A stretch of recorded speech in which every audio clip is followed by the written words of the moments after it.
at urbanbroadcastmedia.com, delivering love and inspiration 24/7. This is UBM Praise. The following show is paid programming and does not necessarily express the views and opinions of Urban Broadcast Media and its subsidiaries. Thank you for listening to UBM Praise. Let's go. Sir Walter Jones. Who is it? Sir Walter Jones. What's his name? Sir Walter Jones. Whose show is this? Sir Walter Jones. Who is it? Sir Walter Jones. Say it again. Sir Walter Jones. Who you with? Sir Walter Jones. One more again. Sir Walter Jones. The Sir Walter Jones Show. Co-host Alvin Carter. We are a Christian talk show in where we tackle all the hot topics in a believer's walk. Monday is Men's Night. The Men's Chronicles, a woman's guide to men. Sir Walter Jones. Who is it? Sir Walter Jones. What's his name? Sir Walter Jones. Whose show is this? Sir Walter Jones. Who is it? Sir Walter Jones. Say it again. As a gay rights activist, Charlene Cochran was never afraid to fight for what she believed in. For 30 years, she was as vocal and in your face as they come. She organized and marched with other lesbians in gay rights parades. And as editor-in-chief of Venus magazine, a national gay and lesbian publication, she wasn't about to change. Until something happened at a gay pride event that she'd never expected. In 2003, I was in Chicago at a gay pride event. In the middle of this beautiful park, I just took a panoramic view. And as far as I could see, there were men and women, men with men, women with women, all just partying and having this good time. But a shame fell on me. I felt so out of place. I knew something spoke in my spirit that this is that road that is leading to destruction, and you're on it. It took several years to come to terms with this vision, and during that time, Cochran continued to publish her gay and lesbian magazine. But she couldn't escape the message she'd heard that day in 2003. I kept myself busy with marches and activism and magazine publication and appearances.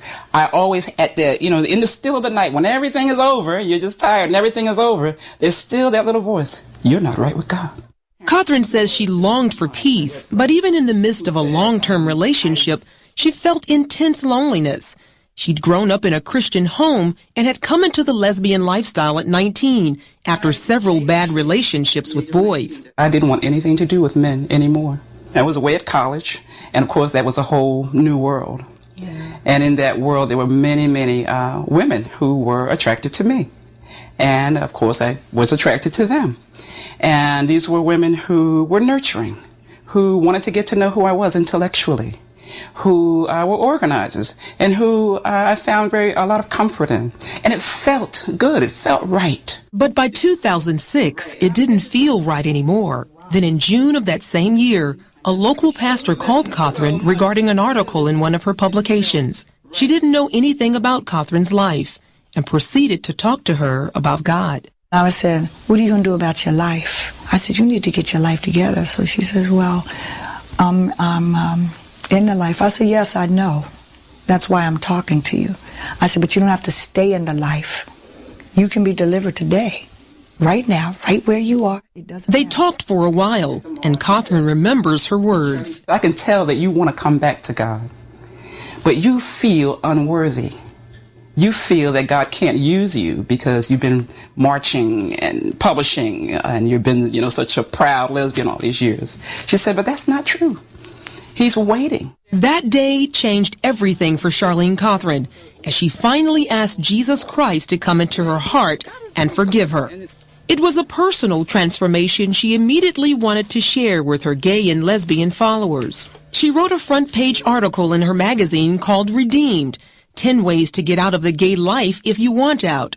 When the Lord saved me, I knew that everything would change. All of the editorials in my publication, the mission of the magazine has changed. We're going to be calling people out of homosexuality. Most of the response from the gay and lesbian community has been fierce and negative.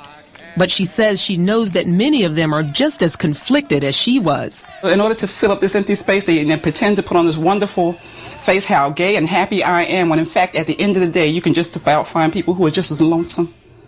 That's the real story. There's a lot of loneliness in the gay community that's not talked about, and it is real. But there has been positive feedback as well.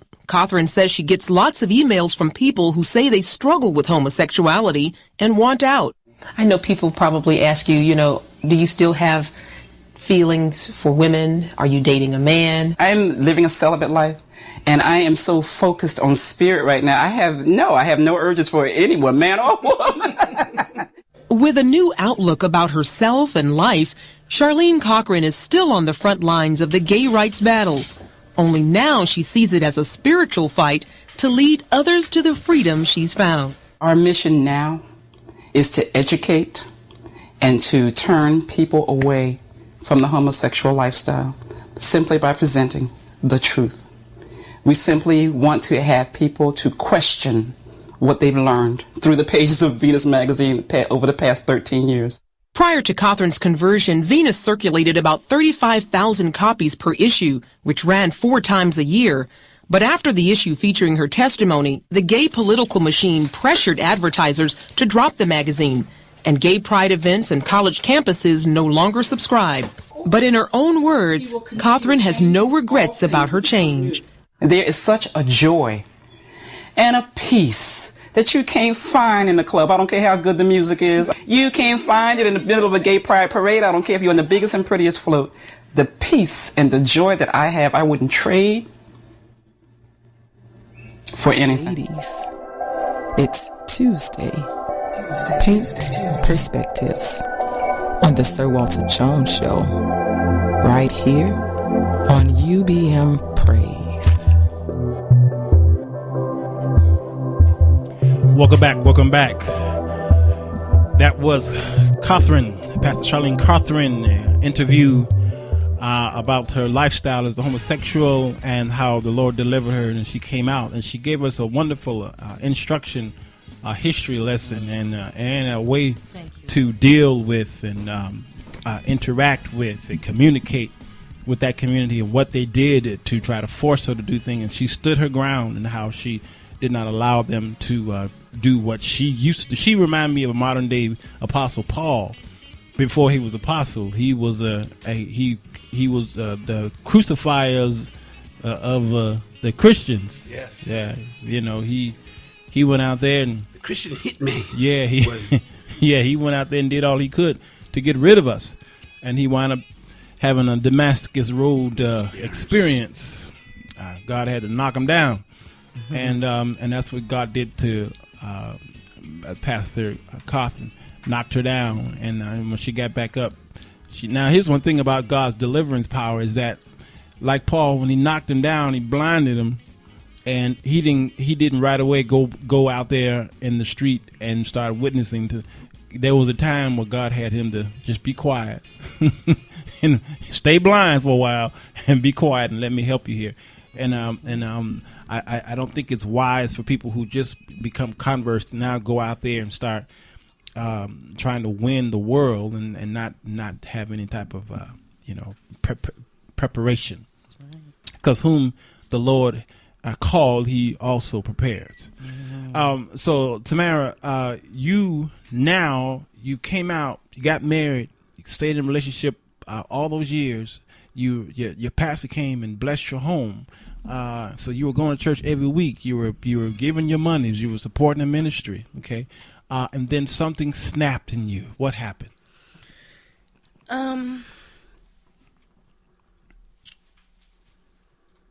I used to play this game with God, and it was, Lord, if there be anything within me that is not of you, I ask that you remove it.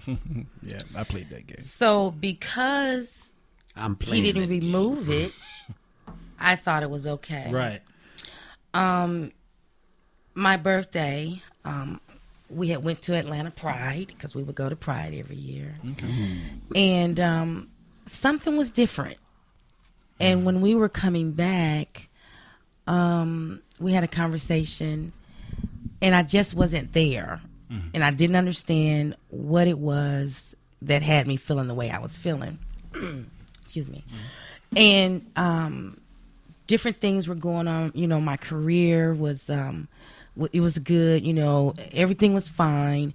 But there was something that was missing. Sure. And so that November. It's like I'll never forget that day, but I didn't want to go to church anymore. I'm sorry, I didn't want to go to church anymore because I was like, I'm not getting anything going to church. Church period or that church? That I just didn't want to go to church anymore. Okay. And I said, I told her, I've played with God too long, and so I'm gonna go back. My mom and my grandmother died, and my mother and my grandmother decided collectively that they were no longer going to hit me with Romans and all of that anymore. So it was like they were going to believe God for my deliverance, and we weren't going to talk about it anymore. Okay. So all of these things were happening in my life. My grandmother had just died, like that May she had died, and I just didn't understand what was going on with me. So I said, I'm not going to church anymore because I'm not getting anything out of that, and we started arguing. I was getting to the point where I didn't like her. I mean, I did not like her. We had a home built together. We were living this life like a husband and wife. I mean, we were doing our thing, And one night, I stood in the bathroom and I just said, Lord, I don't want this anymore. I surrender all of this to you. And I'm sure I was delivered at that moment. Wow. But I went to bed, and when I woke up the next morning and I realized I was laying in the bed with the same person I had been laying in the bed with for years, I was sick to my stomach. Wow. Whew. Took the taste right out of your mouth. I knew then I was delivered. And she and I used to say, well, when God delivers one, he'll probably deliver the other. That never sat well with me. Okay. Because, I wasn't really concerned about her because there was something happening in my life and I didn't understand what it was. Work out your own soul salvation. Right, pretty much, yeah. Yeah. And when I woke her up, and I said, God has delivered me. And she looked at me, like, what are you talking about? I said, Green, I don't want this. It's gone. Right. I said, don't get me wrong, but I feel like I got to throw up right now. Wow. And that upset her. Well, from that day forward, it became very volatile. I'm sure. I mean, it was ugly. Yeah. I mean, from tires being cut to police being involved. She went to jail. I was like, I will leave this. I left the state of Georgia and I moved to Florida.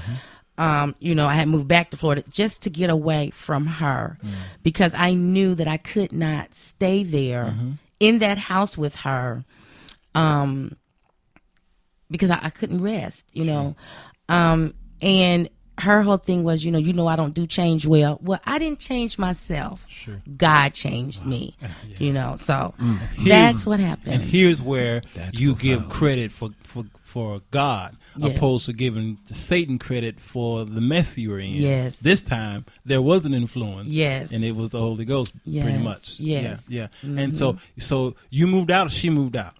She moved out first. She did. Well, she had to move. They made her move, and she is in the military, so they made her move. And I knew that I could not stay there. Yeah. I mean, I knew that I just couldn't stay in that house because she wasn't going to let me stay in that house. So I moved. Moved out. And I mean, we still own the house. Sure. We still own the house. I've not spoken to her. I have no desire to speak to her. Yeah. It's just that day or that day, there was just something that was lifted off of me. And it was, I really can't explain it. I'm sure. All I knew was that the same way I felt about men, that was how I felt about women. Wow. I was sickened, at what had happened, and I felt bad because I know I made her feel bad. But, I had to explain to her, this is about my salvation. I told God, I give it to you. And the thing that, when I minister to other lesbians, I tell them, when you mean it, And God